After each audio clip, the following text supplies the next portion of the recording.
Assalamualaikum warahmatullahi wabarakatuh.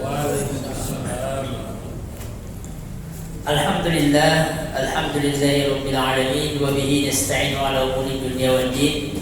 Wassalatu wassalamu ala nabiyyina Muhammadin wa ala alihi wa ashabihi ajma'in. Rabbi shrah li sadri wa yassir li amri wahlul 'uqdatam min lisani yafqahu qawli. Jamaah sekalian, bapak-bapak, ibu-ibu, kaum muslimin dan muslimat yang insyaallah kita semua dimuliakan oleh Allah Subhanahu wa taala. Kita bersyukur kepada Allah Subhanahu wa taala atas segala limpahan nikmat yang begitu banyak. Kita bersalawat kepada baginda Nabi kita Muhammad sallallahu alaihi wasallam, suri tauladan kita. Semoga Allah mampukan kita semua mengikuti tuntunan daripada baginda sallallahu alaihi wasallam. Jamaah sekalian yang dimuliakan oleh Allah Subhanahu wa taala, kita melanjutkan pembacaan ayat-ayat Allah Subhanahu wa taala surah Al-Baqarah. Kita sudah masuk pada ayat yang ke 109. Al-Baqarah ayat 109 di tafsir At-Tanbir halaman 271. Nah, jamaah sekalian yang dimuliakan oleh Allah Subhanahu wa taala, ayat 109 bunyinya seperti ini. A'udzubillahi minasyaitonir rajim. Bismillahirrahmanirrahim. Wadda katsirun min ahlil kitabi law yaruddunakum min ba'di imanikum kuffaran hasadan min 'indi anfusihim min ba'di ma tabayyana lahumul haqq fa'fu wasfahu hatta ya'ti Allahu bi amrihi innallaha ala kulli syai'in qadir. Artinya, banyak di antara ahli kitab menginginkan seandainya mereka dapat mengembalikan kamu setelah keimanan kepada kekafiran karena rasa dengki dan dalam diri mereka. Setelah kebenaran jelas bagi mereka, maka maafkanlah dan berlapang dadalah setelah sampai Allah memberikan perintahnya. Sesungguhnya Allah Maha Kuasa atas segala sesuatu. Nah, jemaah sekalian yang dimuliakan oleh Allah Subhanahu wa taala, pertama kita baca hubungan ayat. Jadi ayat sebelum 109 ini menceritakan tentang bagaimana bimbingan Allah Subhanahu wa taala kepada orang beriman menghadapi orang kafir. Jadi Allah memberikan bimbingan bagaimana menghadapi orang kafir dan juga bagaimana menghadapi kaum munafikin di Madinah. Nah, kemudian ayat ini itu turun pasca perang Uhud, Pak. Jadi pasca perang Uhud tahun ketiga Hijriah, kita tahu kisah perang Uhud. Kaum muslimin membawa pasukan, Rasulullah SAW bersama dengan pasukan awalnya 1000. Awalnya berapa? 1000. Tapi tengah jalan ketua munafikin Abdullah bin Ubay bin Salul memutuskan untuk meninggalkan pasukan munafik, namanya kaum munafik. Akhirnya dibawalah 300 pasukan bersama dengan Abdullah bin Ubay, sehingga yang tersisa berapa? 700 pasukan berangkat ke Uhud dari Madinah menghadapi kaum musyrikin jumlahnya 3000. Jadi bisa kita bayangkan 3000 pasukan Quraisy melawan 700. Jadi memang pasukan Quraisy ini sudah mempersiapkan sejak kalah di perang Badar tahun kedua Hijriah, udah disiapkan. Tahun depan persiapkan semuanya, tenaga, kemudian anak muda semuanya disiapkan. Akhirnya berangkat berapa? 3000 lawan 700. Dan kisah perang Uhud kita tahu. Bagaimana Allah menempatkan, bagaimana Rasulullah SAW menempatkan pasukan pemanah di bagian belakang, jaga di gunung sebanyak 50. dipimpin oleh sahabat mulia Abdullah bin Jubair 50. Di kalangan musuh ada tokoh besarnya, diantaranya adalah Khalid bin Walid, belum masuk Islam Pak. Khalid bin Walid belum masuk Islam. Sama juga Ikrimah, anaknya Abu Jahal. Jadi Abu Jahal punya anak namanya Ikrimah, yang kelak nanti Ikrimah dan Khalid ini masuk Islam. Kata Nabi pas datang Ikrimah menghadap Nabi, sungguh telah datang kepada kalian Ikrimah, mukmin mujahid, seorang mukmin mujahid. Namun pada perang Uhud tahun ketiga, Khalid bin Walid belum masuk Islam, Ikrimah belum masuk Islam. Dan kita tahu hasil daripada perang Uhud, kata Nabi kepada pasukan pemanah, jangan tinggalkan bukit, pokoknya jangan turun dari gunung. Apapun yang terjadi dengan saudara kalian di bawah, jangan pernah tinggalkan bukit pemanah. Apapun yang terjadi. Singkat cerita, ketika pasukan Quraisy mulai terdesak, kemudian para kaum muslimin, sahabat-sahabat mulai mengambil ghanimah, rampasan perang. Nah, apa yang terjadi? Pasukan pemanah melihat yang di bawah, udah ngumpulin ghanimah, udah ngumpulin apa? Rampasan perang. Singkat cerita, mereka turun ke sana, walaupun sudah ditegur, jangan turun. Nabi menyampaikan jangan tinggalkan bukit, apapun yang terjadi, pokoknya tetap di sini sampai Allah berikan kemenangan betul-betul. Khalid bin Walid kita tahu, melakukan manuver, berputar, yang tadinya sudah pengen kembali ke Mekah, melihat ini bukit pemanah kosong. Bukit pemanah apa? Kosong. Akhirnya berputarlah Khalid dengan membawa 200 pasukan berkuda menyerang kaum muslimin dari balik bukit tersebut. Sehingga kita tahu wafatlah beberapa sahabat, 70 orang dikatakan wafat. Nah, selesai perang Uhud, Nabi kembali ke Madinah. Sampai di Madinah, Yahudi dan Nasrani tahu kekalahan kaum muslimin. Walaupun ada yang mengatakan Nabi tidak kalah karena seimbang, pasukan yang mati meninggal saja. Datang orang Yahudi, datang para sahabat Nabi, bilang apa? Seandainya kalian tetap bersama kami di Madinah, kembalilah kamu kepada agama nenek moyangmu, atau masuklah engkau ke dalam agama kami, Yahudi dan Nasrani, ahli kitab. Dikatakan kepada Huzaifah bin Yaman, Huzaifah bin Yaman didatangin orang Yahudi, kata orang Yahudi dia apa? Masuklah kepada agama kami. Nah, maka bunyi ayatnya, banyak di antara ahli kitab menginginkan seandainya mereka dapat mengembalikan kamu setelah keimanan. Jadi orang ahli kitab Yahudi Nasrani pengennya sahabat Nabi kembali kepada agama sebelumnya, artinya tinggalkan Islam. Tapi apa kata Huzaifah? Dijawab seperti ini dengan Huzaifah, amma ana faqad raditu billahi rabban wa bi Muhammadin nabiyyan wa bil islami dinan wa bil qur'ani imaman wa bil ka'bah qiblah.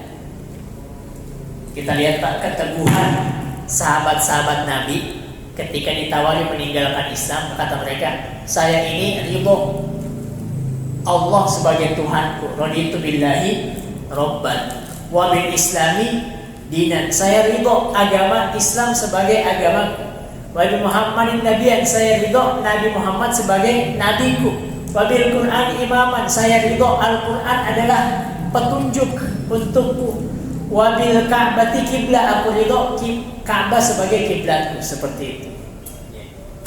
Maka para sahabat pun tetap teguh terhadap tawaran orang kafir, orang munafik tadi. Maka di sini di tafsir At-Tabari dikatakan, Segolongan pendeta Yahudi itu mengatakan kepada kaum muslimin setelah kalah di perang Uhud, kalah tadi, ya. Apakah kalian tidak memperhatikan nasib yang menimpa kalian? Yakni kalau kalian berada di pihak yang benar, tentu kalian tidak akan kalah, kata mereka kayak gitu. Orang Yahudi Nasrani bilang, kalau kalian benar, pasti nggak mungkin kalah.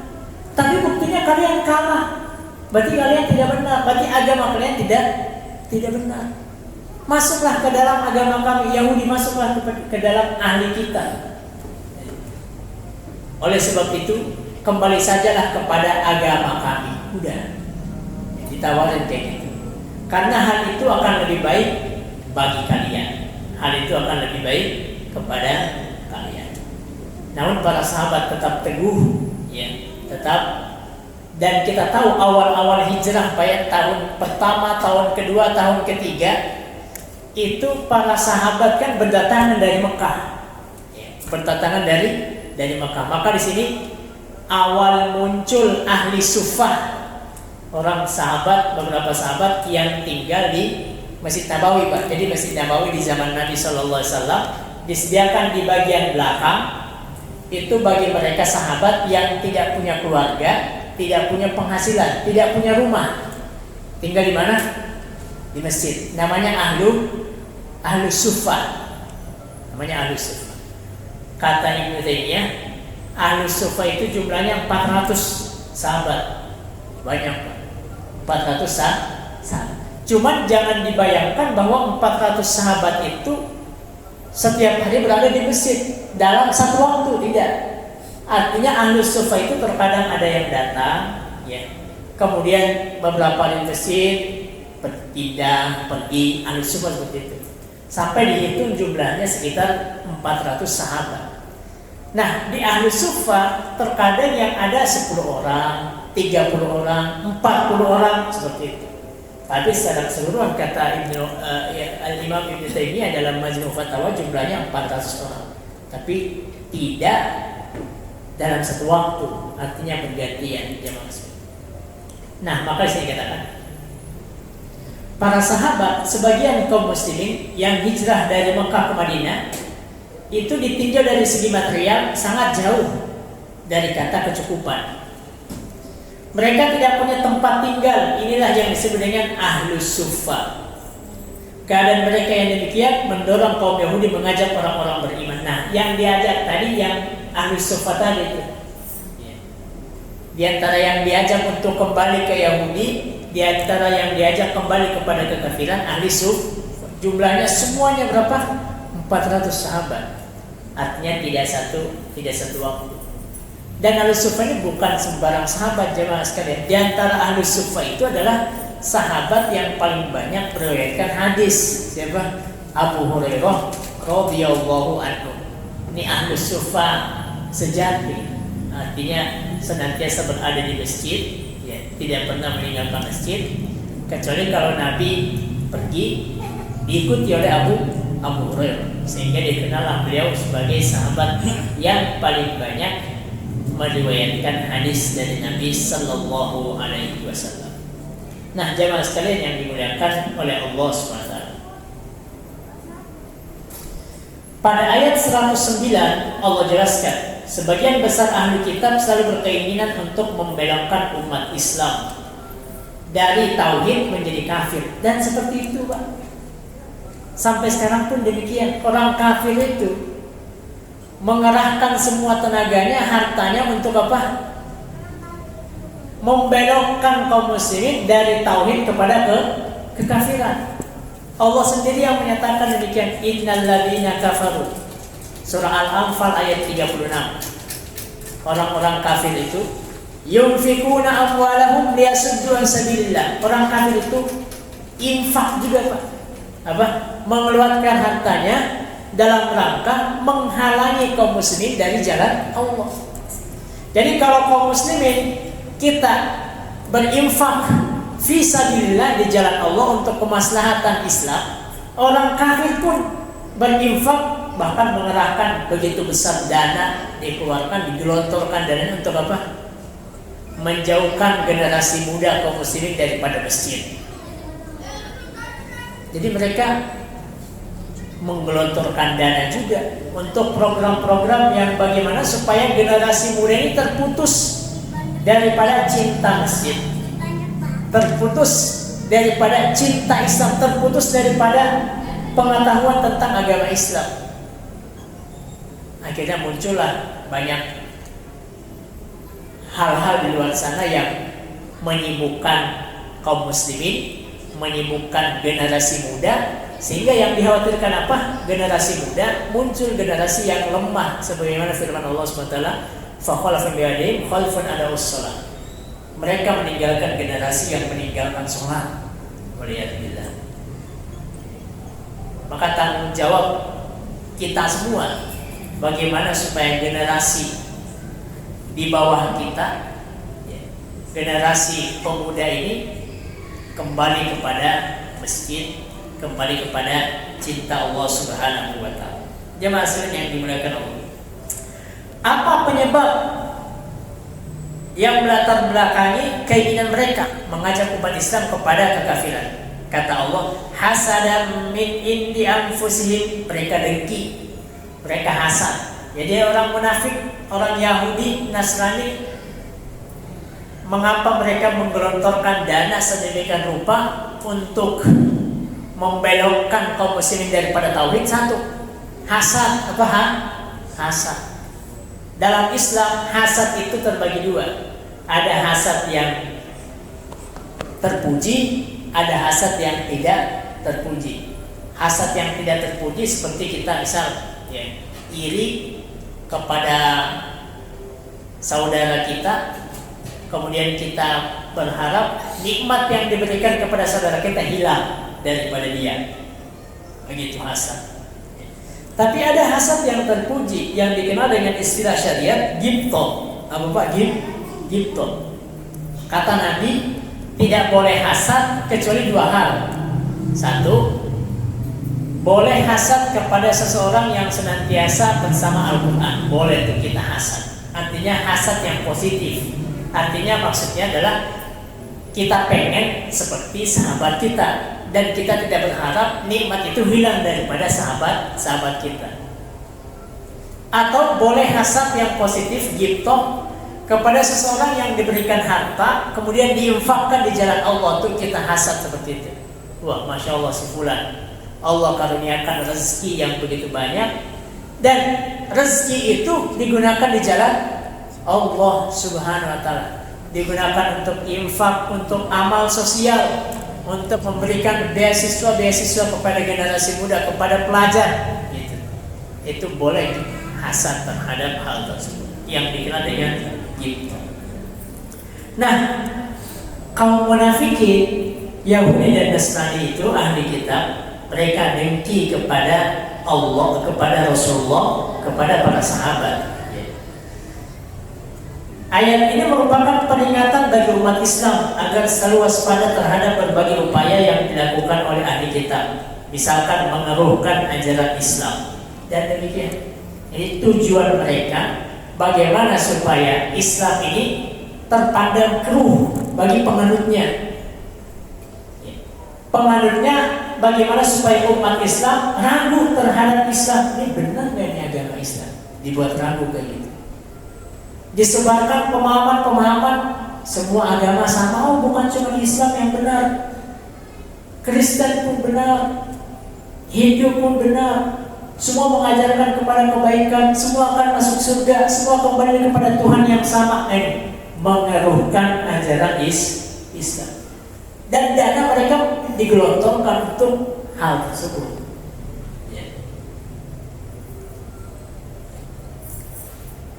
Untuk menghadapi sikap ahli kitab, nah, Allah kemudian memberikan panduan kepada Nabi Muhammad dan sahabat bagaimana cara menghadapi ahli kitab yang seperti itu. Untuk menghadapi sikap ahli kitab yang demikian, Allah memerintahkan umat Islam agar menyikapinya dengan arif, dengan bijaksana, tidak dengan kekerasan. Dihadapi dengan kearifan, kebijaksanaan, dan akhlak mulia. Keburukan itu tidak boleh dihadapi dengan keburukan. Keburukan tidak dihadapi dengan keburukan. Tetapi apa? kata Allah di ayat yang sama 109, fa'fu wasfahu hatta ya'tiyallahu bi amri, maafkan. Jadi bayangkan kaum muslimin di Madinah ya, dikhianati oleh Yahudi, tapi kata Allah di tahun ketiga, fa'fu wasfahu, maafkan, lapangkan. Karena belum turun perintah untuk mengusir Yahudi daripada Madinah. Yang kelak beberapa tahun yang akan datang, beberapa tahun Hijriah berikutnya diperintahkan untuk diperangi. Nah, pada tahun ketiga kata Allah, fa'fu wasfahu, maafkanlah dan berlapang dadalah, sampai Allah memberikan perintah. Perintah apa? Memusuhi mereka. Kalimat tersebut memberi petunjuk kepada umat Islam agar mau memaafkan kesalahan-kesalahan mereka, tidak memiliki rasa dendam, sampai Allah memberi perintah yang lain. Jadi seperti itu. Maka di ayat ini Allah bilang hatta ya'tiyallahu bi amri, sampai ada perintah lain. Pedoman Allah saat itu tahun ketiga apa? Maafkan dan lapangkan. Maafkan mereka, lapangkanlah hati kalian, hati kaum muslimin. Janganlah memiliki rasa dendam terhadap apa yang telah mereka perbuat. Hal ini dilakukan umat Islam karena Allah lah yang memberi bantuan dan pedoman serta petunjuk kepada umat Islam. Itu petunjuk Allah, pedoman Allah demikian. Dan kelak beberapa tahun yang akan datang, Allah memberikan perintah yang lain untuk memusuhi mereka, sehingga dapat menentukan sikap. Karena Allah yang memberikan bantuan dan petunjuk, sehingga dapat menentukan sikap dalam menghadapi tantangan mereka, apakah harus diperangi atau diusir. Berdasarkan perintah tersebut, Rasulullah SAW bersabar menghadapi ancaman dan gangguan yang menyakiti mereka, sebagaimana perintah Allah Subhanahu wa Ta'ala. Padahal kalau ini diperangi saat itu, jumlah kaum muslimin mayoritas, banyak saat itu. Bayangkan yang berangkat ke Uhud 700 pasukan. Ya, tapi kata Allah, fa'fu wasfahu, innallaha ala kulli syai'in qadir. Sesungguhnya Allah Maha Kuasa atas segala sesuatu. Kalimat ini merupakan penegasan bagi janji Allah. Artinya tadi ada janji ya, maafkan, lapangkan, sampai datang perintah yang lain. Itu janji daripada Allah Subhanahu wa Ta'ala. Ada perintah yang lain, innallaha ala kulli syai'in qadir. Artinya Allah itu maha berkuasa untuk memberikan hukuman kepada orang-orang yang menyimpang. Ayat yang ke-110 Allah berfirman, wa aqimus sholata wa atuz zakata wa ma tuqaddimu li anfusikum min khairin tajiduhu indallah innallaha bima ta'maluna basir. Pada ayat ke-10 Allah perintahkan orang-orang beriman agar mendirikan sholat, menunaikan zakat.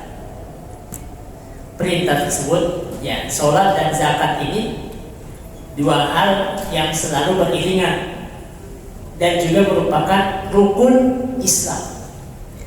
Rukun Islam.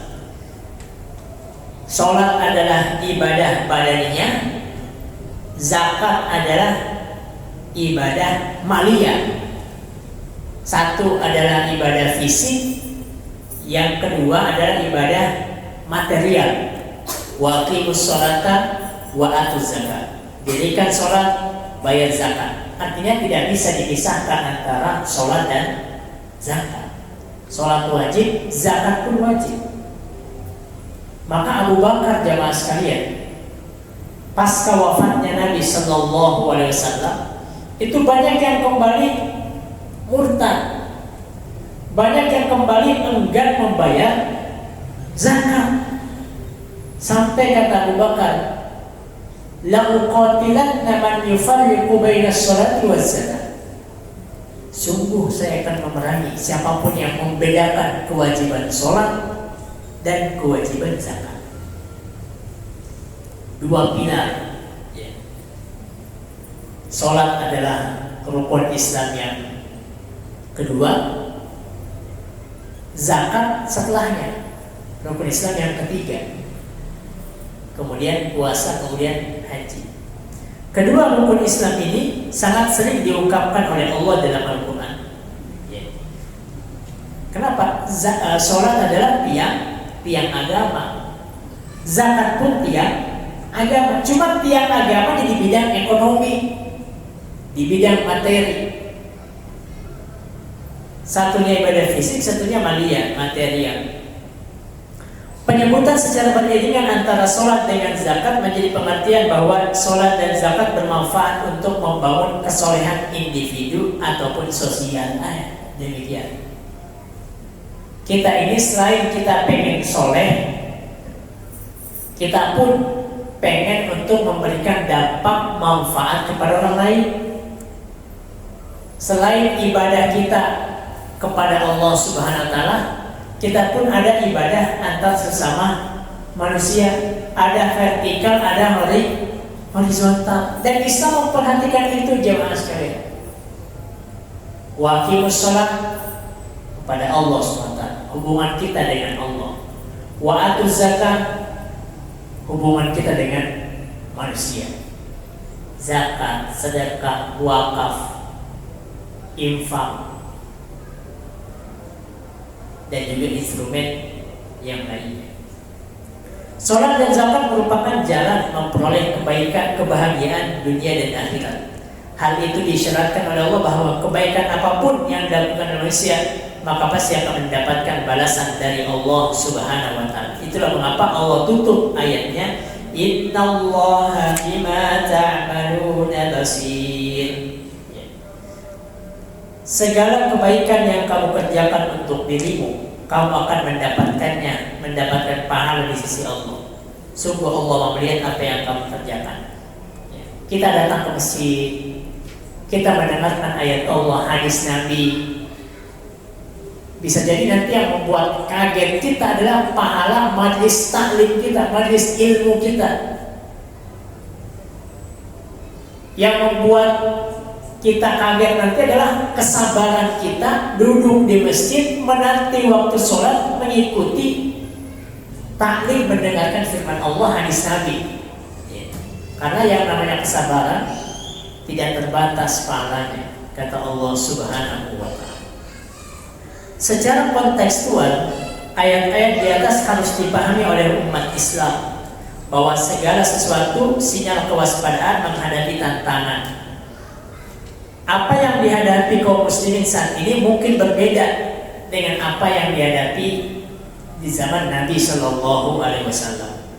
Yang jelas, tapi kesamaannya adalah ahlu kitab itu dimanapun dan kapanpun tidak akan pernah senang terhadap umat Islam. Itu tantangannya berbeda. Yang mereka lakukan, inovasi mereka menghadapi kaum muslimin berbeda. Mungkin bisa berbeda di zaman Nabi.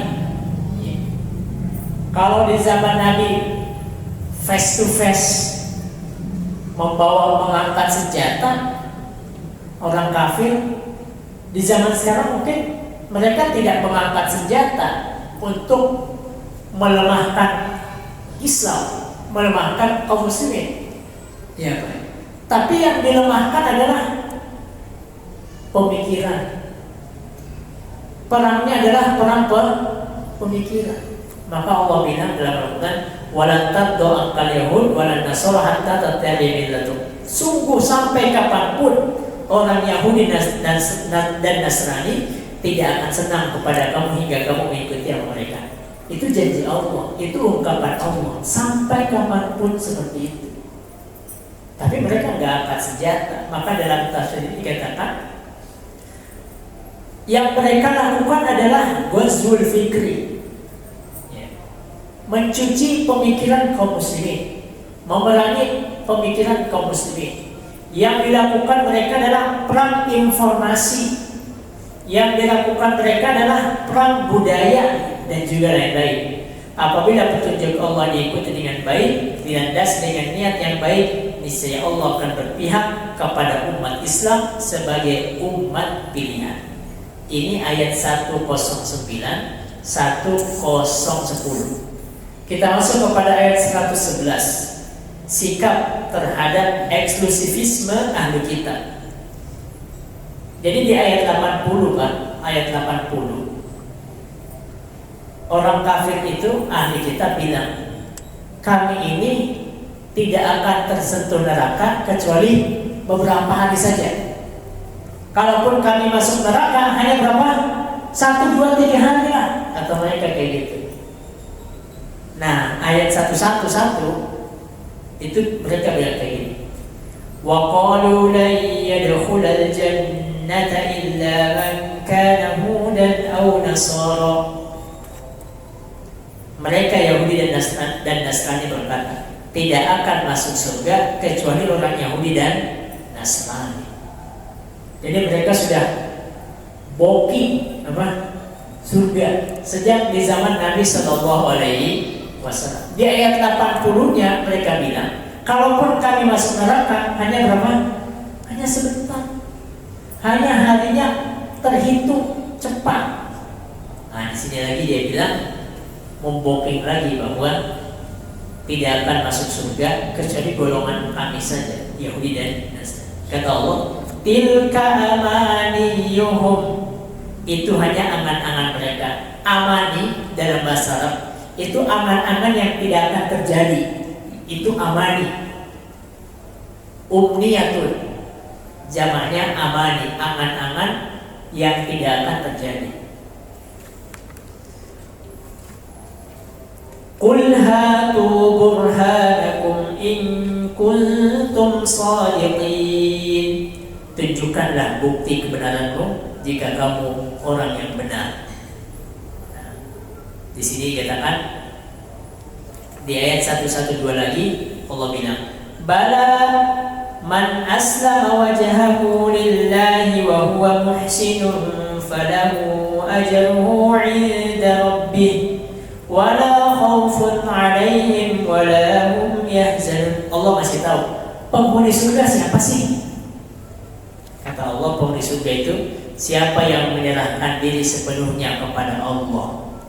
Dia berbuat baik, dia beriman dan berbuat baik. Karena yang namanya iman itu harus diikuti dengan amal soleh. Harus dibuktikan dengan amal perbuatan anggota tubuh.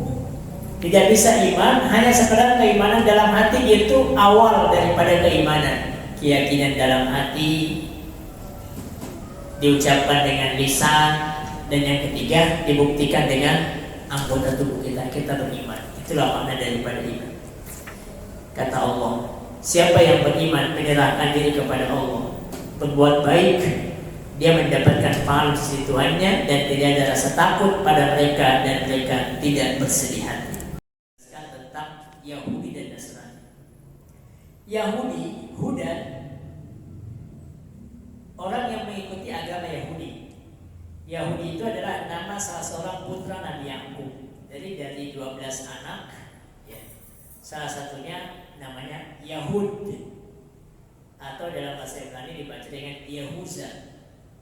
Sedangkan Nabi Yakub itu nabi yang diberi gelar Israel, maka dikenallah anaknya Nabi Yakub dengan Bani Israel. Di antara Bani Israel itu adalah keturunannya Yehuza yang merupakan pengikut agama Yahudi. Setelah Nabi Sulaiman wafat tahun 975 sebelum Masehi, kata Yahud dikenal sebagai penyebutan bagi warga kerajaan Yahuda dari bangsa Bani Israel oleh orang-orang Persia. Adapun Nasoro bentuk jamak adalah mereka adalah sebuah tempat yang diambil dari kata Nazaret. Nazaret itu tempat Nabiullah Isa alaihissalam dibesarkan. Nazaret. Para pengikut Nabi Isa akhirnya disebut dengan Nasrani. Artinya mereka disebut dengan ahli kitab. Jadi ahli kitab ini Yahudi dan Nasrani. Yahudi dan Nasrani ahli kitab karena Nabi Musa diberikan kitab Taurat, Nabi Isa dikasih kitab Injil, tapi diselewengkan, diubah isinya. Bukan hanya isinya yang diubah, isinya plus tafsiran daripada Taurat dan Injil itu diubah. Nah, kemudian ayat 112 Allah menegaskan. Jadi ayat 111 tadi Allah bilang harapan Yahudi dan Nasrani masuk surga tidak akan terwujud. Itu angan-angan belaka, tidak akan terwujud. Siapa yang Allah siapkan surga, Allah menegaskan dengan memberikan pernyataan bahwa surga itu bagi siapa saja yang beriman dan berserah diri sepenuhnya kepada Allah Subhanahu wa taala, lalu dibuktikan dengan amal soleh. Jadi yang namanya keimanan dibuktikan dengan amal soleh. Menurut Al-Imam As-Sabuni, wa huwa muhsinun, pada ayat ini berarti orang yang beriman, membenarkan dan mengikuti Rasulullah Sallallahu Alaihi Wasallam.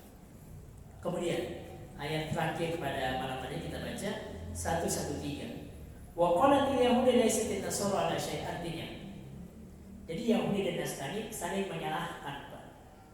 Saling menyalahkan. Orang Yahudi bilang orang Nasrani itu tidak memiliki sesuatu pegangan, tidak ada pegangan. Kemudian orang Nasrani juga bilang yang tidak ada pegangan siapa? Orang Yahudi. Jadi musuh Allah itu seperti itu. Dikiranya mereka bersatu, padahal mereka terpecah belah. Tahsabuhum jami'an wa qulubuhum syatta. Kalian mengira musuh Allah itu bersatu, padahal tercerai-berai, terpecah belah. Padahal mereka membaca kitab. Demikian pula orang-orang yang tidak berilmu berkata seperti ucapan mereka itu. Maka Allah akan mengadili mereka pada hari kiamat tentang apa yang mereka perselisihkan. Padahal dalam Taurat, dalam Injil mereka tahu bahwa akan ada nabi terakhir, ya, akan ada nabi terakhir yang disebutkan oleh Musa yang disampaikan oleh Musa kepada mereka dalam Taurat ataupun disampaikan Nabi Isa sebagaimana dalam Injil. Wa mubasysyiran bi rasulin ya'ti min ba'di ismihi Ahmad, akan ada seorang nabi namanya Ahmad. Mereka tahu hal tersebut. Orang-orang Yahudi itu menganggap Nasrani tidak punya pegangan. Begitupun sebaliknya. Padahal dalam kitab mereka telah jelas akan datang seorang nabi yang akan membacakan kitab kepada mereka, membenarkan isi Taurat dan Injil. Isi Al-Quran, ya isi Taurat dan Injil ya sudah ada dalam Al-Quran. Kita nggak punya kewajiban baca Taurat, baca ini nggak ada kewajiban. Kita hanya meyakini bahwa ada kitab namanya kitab Taurat, kitab Injil. Tidak ada kewajiban mempelajari Taurat ataupun Injil. Kita punya kewajiban membaca Al-Quran, ya, mempelajari Al-Quran dan seterusnya. Allah kemudian mengatakan di penghujung ayat 113, Allah bilang, demikian pula orang-orang yang tidak berilmu, ya, berkata seperti ucapan mereka, Allah akan mengadili mereka pada hari kiamat. Sikap ahli kitab yang saling mencela dan menganggap dirinya berada pada posisi yang paling benar telah dikritik oleh Allah. Oleh karena itu, umat Islam harus meyakini kebenaran Al-Quran dan ikhlas dalam segala tindak tanduk dan perbuatannya, karena disitulah letak kemuliaan yang diberikan oleh Allah. Keikhlasan harus melandasi kebaikan yang dilakukan, dan hal itu akan mengantarkan kepada nilai tertinggi di sisi Allah Subhanahu wa Ta'ala. Ya. Kita meyakini Al-Quran, dan dalam menjalankan perintah Allah dalam Al-Quran harus dijalankan dengan keikhlasan murni hanya karena Allah Subhanahu wa Ta'ala. Inilah mungkin yang dapat kita baca jemaah sekalian yang dimuliakan oleh Allah pada kesempatan malam hari ini, dari ayat Al-Baqarah 109 sampai Al-Baqarah 103, ya, bagaimana keteguhan para sahabat, kemudian bagaimana pedoman Allah kepada para sahabat di awal-awal hijrah untuk memaafkan dan melapangkan, kemudian bagaimana sikap Yahudi dan Nasrani bahwa penduduk surga hanya dari kalangan mereka, dan itu dibantah langsung oleh Allah Subhanahu wa Ta'ala. Kemudian Allah menyatakan bahwa penghuni surga itu adalah siapa yang mengikhlaskan dirinya kepada Allah, mengikuti petunjuk Al-Quran, ikhlas karena Allah Subhanahu wa Ta'ala. Ini mungkin yang dapat kami sampaikan pada kesempatan malam hari ini. Semoga bermanfaat, wabil khusus kepada kami pribadi dan juga kepada para jemaah sekalian, menambahkan kecintaan dan keimanan kita untuk senantiasa mengkaji dan membaca ayat-ayat Allah Subhanahu wa Ta'ala. Demikian mungkin Bapak dan Ibu, hadanallahu ya rabbal ajma'in. Nasrun minallah wa fathun qarib wa basyiril mu'minin fastabiqul khairat. Wassalamualaikum warahmatullahi wabarakatuh.